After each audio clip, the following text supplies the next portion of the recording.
STINE, and I'm a painter. I usually work with oil on top of acrylic, and I do really colorful, luscious abstractions that have little trompe l'oeil effects and sometimes odd floating light framing. And typically everything refers to or morphs into some kind of dog. And I am 39. I just had a birthday. Just turned 39. Excellent. How was it having a birthday at the time of COVID? It wasn't the most fun. I usually have a hot dog party or some kind of big party for my birthday. So, but what I did this year instead was very rewarding. I went with a friend on a deemed essential mission to pick up 2 giant breed dogs in Amarillo, Texas, and bring them back to New Mexico. One of which was adopted, a Great Dane, and so I was delivering him to his adopted home in Los Lunas, and the other is a giant Anatolian shepherd named Bear, who's my foster dog. So for my birthday, I brought home a big, giant, sweet project. But the other sweet thing that happened is right now I have 2 roommates, Sean and Kate, and they bought flowers and grilled me hot dogs and did a lot of cute things, made me cupcakes, and then I had a friend deliver a pie to my porch, and it was still a very sweet and fun birthday. Oh, that's lovely. That's so wonderful. Yeah. That sounds more social than most of my regular birthdays. So that's... Yes, actually it was a little bit social. It was a little bit social in that I have 2 roommates, so I'm a little bit luckier in that respect, because I am recently divorced too. So I've got my 2 dogs, and I've got this foster dog, and I've got 2 roommates, and I've got their dog. So we're just like a little crew. But if I were completely alone with just my dogs, I would be having a harder time right now, I think. But So it's been okay. Oh no, go ahead. Sorry.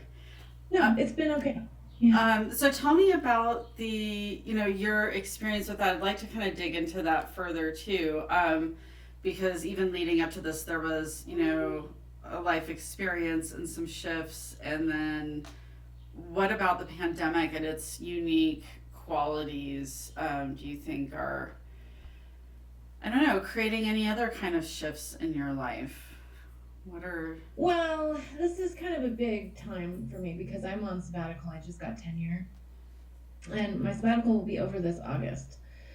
So the first part of the year, I was actually really sick, and so the first entire half of my sabbatical was spent convalescing from 3 different surgeries and then having a hysterectomy. And so that happened on September 28th, and then I got divorced on December 18th, and then he finally got all of his things out of my storage on January 18th. And so then I was better and healed and went through all this like personal stuff and finally got to be in the studio a lot, and I was just really on a roll starting in January. And I was already feeling like I had lost half of a very special time that is granted to you when you're a professor. Oh, do I have bad connection? Mm-mm.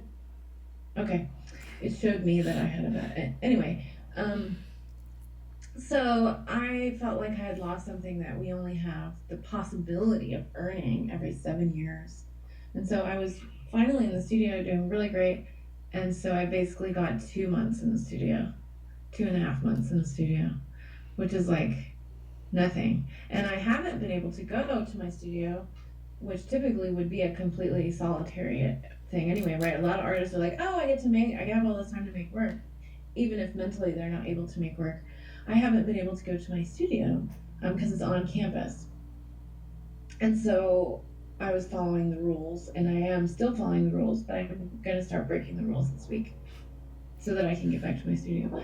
But I would be able to work in my house, but I have 2 roommates and lots of dogs right now, so I actually don't have the space to work in my house. And then another thing that I did over the last 4 years was I made my home a work-free zone.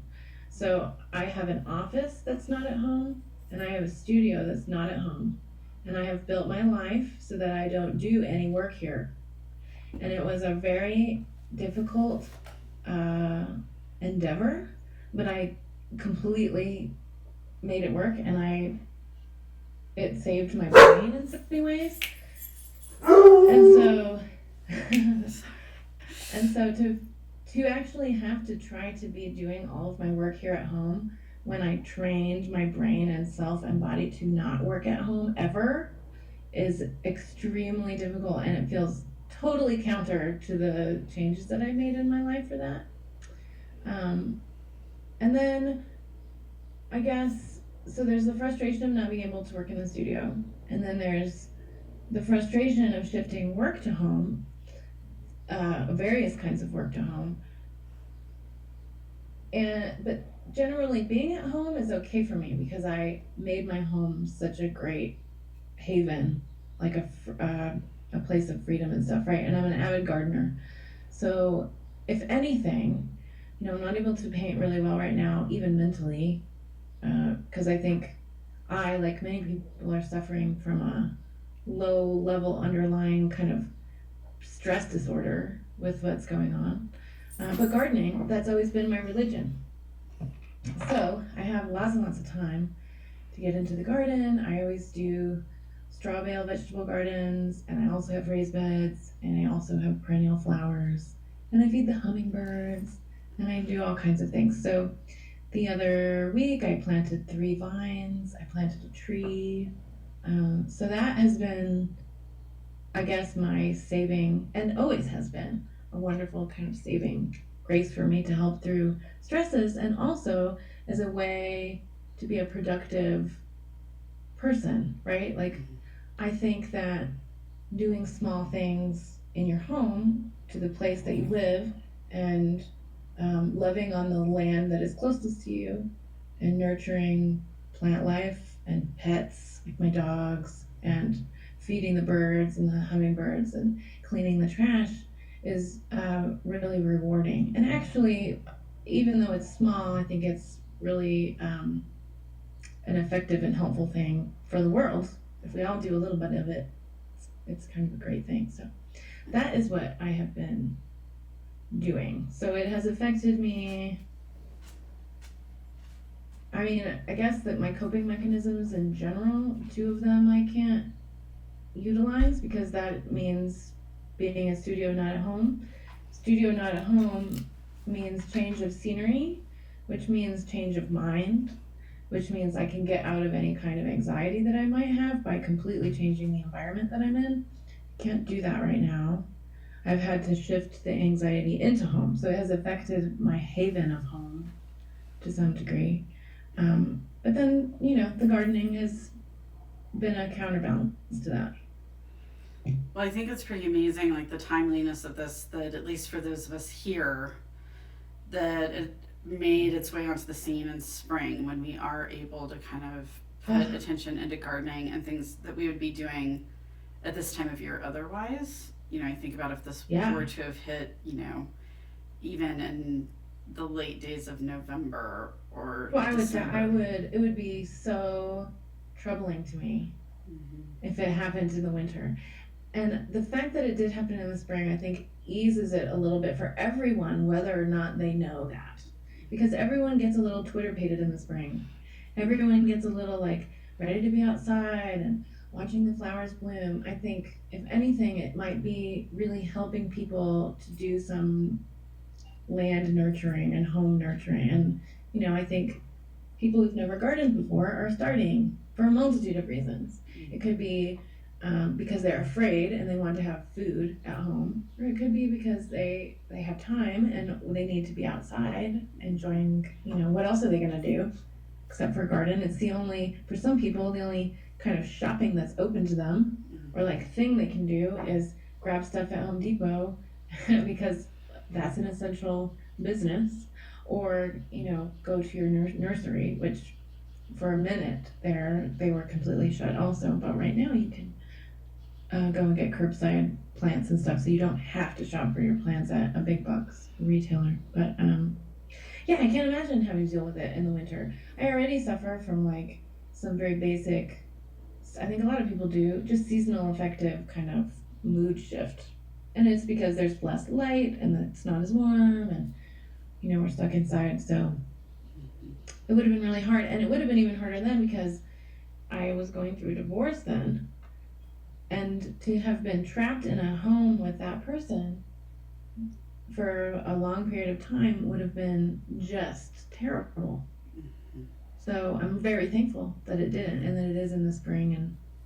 And yeah. It brings into question like all kinds of things, and being safe in the home is such a huge ordeal too. I think about all the other people that are not safe in their home. What was there any time where you feel the pandemic kind of worked its way into your consciousness in terms of how it was really going to affect your day-to-day life? Was there like a moment where it felt like, okay, we're hunkering down, or this, things are going to be brought to a halt? Yeah. I would say like 2 weeks in, before anyone was really talking about it on the news so much, and it felt like everyone else was just wandering around feeling like this was a vacation and everything would go back to normal in like a week. I started reading, I'm always reading, but I read some scientific explorations about, how long this could possibly be, and that started to sink in, and how this is going to change the way that we live our lives forever. Really began to sink in. I started to realize that, and it's hard to accept that because we don't because it's so unknown, and we're so comfortable in our lives right now here. We can't imagine. I have a tenure track job. That doesn't mean that I'm going to keep it. It used to mean that I'm going to keep it. It doesn't mean I'm keeping it now. Other universities are already starting to furlough workers. I know we will get furloughed. That's not been said, but if this is the largest economic crash ever, basically, if it ends up being that, which I think it really has the potential to be, then that's it. So I'm not thinking that like, oh, I'm gonna lose my house, because I always imagine like, well, my mom has a home, I can go stay with her, right? There are things that can happen, but I was hoping, the governor wrote into the budget that we were gonna finally get a raise this year. That's not gonna happen, and I was really I had my heart set on that raise, because like a lot of us here in New Mexico and art professors at the university, we get paid less than anyone in the country. So that also means that the university has been and is in difficult budgetary circumstances, and now it's just going to be, I don't know what will happen. But I do feel a little more secure having received tenure, and so I guess to rein it back in, I started to realize it about 2 weeks in, and that is when more intense, I'm not like freaking out stressed, but there's this underneath kind of unease, which is just based in not knowing how bad it can be, but knowing there's a very great potential. And I'm not a disaster person. I'm not a disaster thinking person, and I'm still not thinking disastrously, but there is the potential for this to change our lives forever. And I actually am an extremely social person. So again, thank God I have roommates right now and dogs. And imagining like maybe not having any parties for like 2 years is pretty wild. Or, imagining like I can't actually meet a person and possibly start a relationship. Not that I'm like looking for that, but you still start to think like, oh, so much of what I find rewarding and fulfilling and enlivening in life, we don't get to do for a while, let's say. Like maybe a long time. Mm-hmm. There's so much to process, and I think that's why anyone that's not able to go into their studio, I just feel like that's such an outlet for all of you, and I just think that's Yes. just, I'm glad you have the other things that you're able to put your energy into, and that you do have a household of like live beings that you're able to Yeah. engage with, and like life outside in the garden. But it's like a critical outlet through which I think a lot of people process artists Yes. is no more. And I'm wondering, like, how do you see this impacting your art practice? I think you are looking at the big picture, and you are looking long term in some of these things you're discussing. It's not just like the here and now, how it's affecting us, but what does life look like Yeah.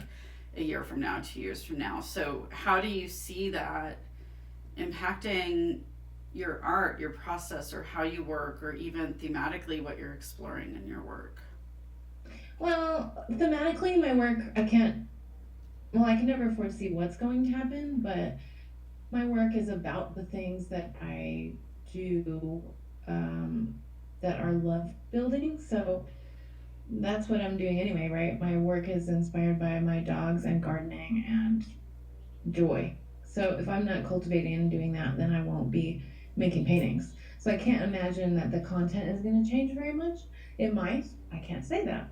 Um, the some things that do make sense to me are that anytime, so I'm a painter, right? I don't paint so that I can make money off of it. I paint because I have to. That's what I do, and I love it. That being said, there is a market, right? There's an art market that I participate in, and it is actually the only way that I have any savings. So what happens when we have a recession, like in 2008, is that more than 50% of all galleries close, and no one sells any work for like 5, 6, 10 years. So as soon as this happened, I realized that I wouldn't have savings for 10 years, unless it doesn't. But it's realistically speaking, um, it is a luxury market, and people don't buy luxury items or during periods of recession. So there's that. The other thing that I think about is that there are two things that happen with universities. Sometimes enrollments go up greatly when we're in a time of recession, because people don't have jobs, they want to be able to get a better job. It's a good time to get an education, so we might luckily actually get some more enrollments. But generally, in the long scheme, there has been a downturn of enrollments in schools anyway. So I guess, I don't know, why am I talking about that? I guess it just means that for students who want to get into such things, if they are looking to find work, they're going to be less interested in getting an art degree, which is what's been going on right now anyway, because it doesn't lead you to work typically. I don't know. I don't know what else do I think it'll shift. I guess most likely the galleries that I show at are going to be closing. One of them already did in Marfa. Eugene Bender, who's had his space for 35 years, has decided to close down. So that was sad because we were really good friends, so we talked on the phone about that yesterday. I do work with a DIY space out of LA that is called 5 Car Garage, and Emma Gray has the space in her 5 Car Garage in Santa Monica, so she doesn't have gallery rent overhead. And she also runs breathwork classes and Reiki and a bunch of workshops, which helps pay for her life as a gallerist and helps her keep her space open. And she is very interested in just showing work and artists that she can really identify with that fit her vision. And so it's less likely that she will be affected because she's not relying completely on the sale of our work for her space to stay open. She's kind of in a good position, as many other DIY spaces are, because they don't have to cover some huge amount of rent in Los Angeles. So I have a feeling she's not going going to close, which is great. But if she can't sell work, uh, it doesn't look good. Like, for if you're an artist in a gallery and your work doesn't sell, there's not a reason for that gallery to have you. The relationship is based on people wanting the work as well as them sort of standing by your work. So a lot of people are very quickly dropped from gallery programs when their work just doesn't sell. So I don't know that that would happen to me with her, but it's a very real possibility. That is a standard situation in the art world. If you have a solo show and it doesn't sell, you're not going to have another. What do you think, how do you see people's relationship in terms of how they're engaging with art, and now that we're having to do it virtually, like what are your thoughts or feelings about that, just experience of navigating the art world, interfacing with it, coming into contact with art? Well, we're in New Mexico, so we have to do that anyway. I honestly don't think it's that different. And especially for students, or I mean, even myself, I see most of the work that I see through the computer screen, through my phone screen, off of a website, in a video tour on YouTube. Like, this is how I see stuff anyway. So I think if I were in Chicago, like I was for a while, or New York, it would be more difficult. But even then, people can't get out to see all the shows. So I don't think it's that different, unless you're doing site-specific, performance-specific kind of temporal things. However, that being said, the best way to look at a painting is in person, because it's made in person. You have a specific distance between the artist and the person who painted the painting, and your own experience of it in front of you. Any kind of multiple levels of mediation of that object slash image slash action are, prevent you from seeing, the thing that's so important about a painting, which is the material. Sorry. That's okay. Which is the material. So people forget painting isn't just about a picture. A lot of them aren't about being a picture at all. They're about the stuff. So you can't actually have a physical relationship with the stuff. But this is what I've been talking about as a professor forever, and also what my professors talked about. Like, I learned about contemporary art through art magazines. That changes what the surfaces of our paintings look like. And as a professor, I talk about how all my students are seeing work through their phone. That changes the format, the style, what the surface of the paintings look like, just because it's the flatness is what someone's experience is. So I think I'm not one who is in a position right now to be talking about other kinds of art forms, but for me, as a teacher and an artist, it's been going on for a long time, and it's not that different. So what about, because you were showing in Marfa, or part of this also DIY space in LA, one thing I didn't ask you at the top was how long you've been in Albuquerque, and how being an artist in Albuquerque, what that experience is. And it sounds like, as far as generating any income from it or anything, that was coming from out of state. But I don't, as far as your choice to like live and work in Albuquerque and how it fosters or supports your art practice, can you speak to that and how long you've been here?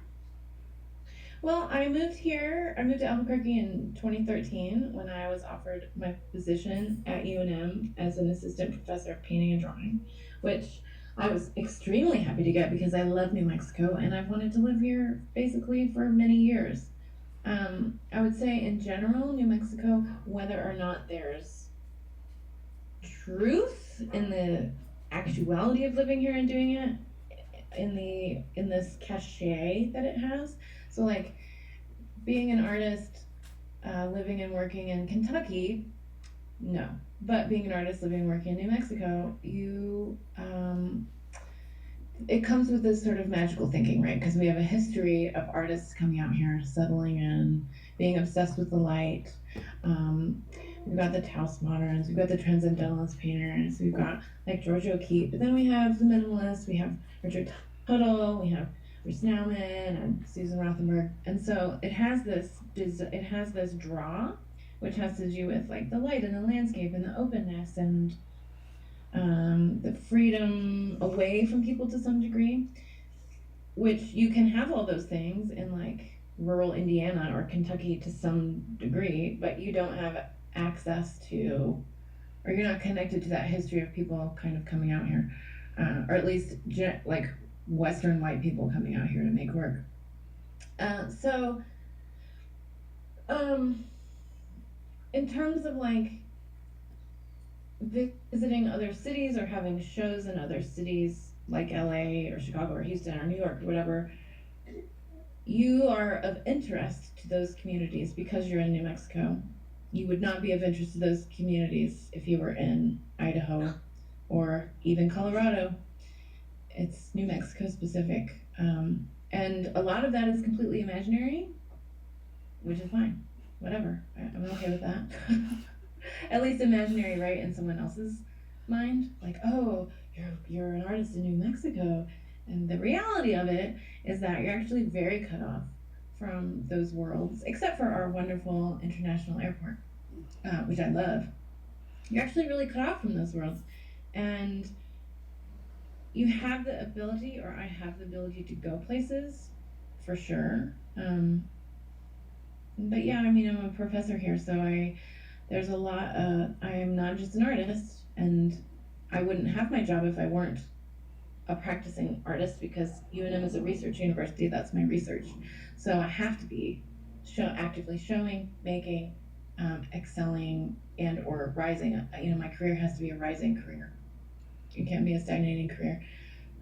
So I would say, in general, my students have seen less art in person, and so they don't have a context at all to understand some of the work that I show them or I am interested in myself. I have students who've never left Albuquerque, not even gone to Santa Fe. So for them, their idea of art is basically someone that they found on Instagram who has 170,000 followers, who draws manga.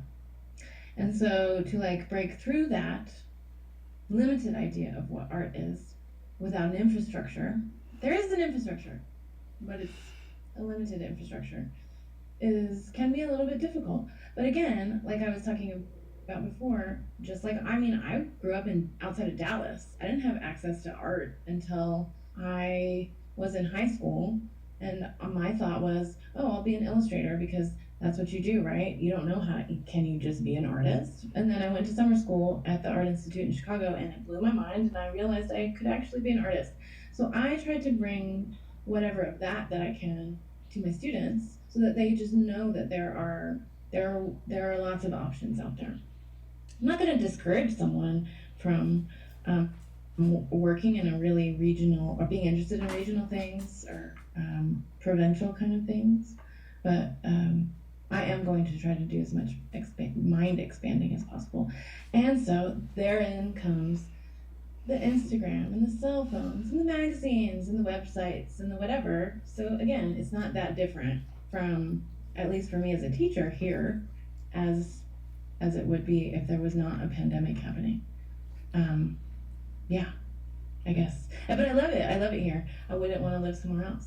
This is my home. I think it's great. Very, very great. I love it. One of the things I've been asking everyone at the end is just, where do you see yourself in your artistic pursuits a year from now? Where do I see myself in my artistic pursuits a year from now? Well, I have a studio practice, so I will be painting. I mean, if anything, as we kind of said before, as many artists have been thinking, is we're more than prepared to be working on our own, because that's what we do in the studio, at least studio artists. So I don't see that changing. I do see the possibility of having to completely move my studio into my house, which I'm resisting, but I'm willing to do it. And I will probably have to be teaching from home, which is going to be a really big shift. because I teach classrooms filled with students how to paint. So the physicality of that in so many ways is not possible. But that doesn't mean it's not an impossible thing to do. I mean, we'll figure it out. But I don't see my work stopping. I think I'm a pretty resilient person in general. And I'll do the best that I can with my students and helping my grad students figure out how to teach their drawing one courses. I mean, I would say that we as a general whole, at least in my area of painting and drawing, and have discussed like the general nature of universities kind of trying to put a lot of classes online. And of course, your visual arts departments are like, hell no, we can't do that. Are you crazy? This is about being in person. But now we have to. So I'm wondering how much that's actually going to change the way the university class structure is held, or how it changes or develops university class structures and implementation. And I'm going to need a new computer if that is what happens, because I am working on a brick. So I can't imagine being at home with my terrible internet, which is the best that is available in my area. Like, it's the best, but it's so slow. And I mean, it can barely handle one video call. So anyway, I think I have a pretty positive, I mean, I have the outlook that things are going to change drastically, but I think I have a positive outlook on it. So is there anything that you, and maybe that we haven't even discussed, but that in the next however many conversations I have, however many more interviews I have, are there any questions you have that you'd like to pose to your peers and other artists? Is there anything you'd be curious to hear about from them that we haven't explored? I would be curious to know what kind of experience people are having with their homes and immediate surroundings, and how that I don't know, how their physical relationship to those spaces changes, or whether or not they've started to change what they do with time, or like, I want to know if people are starting new hobbies.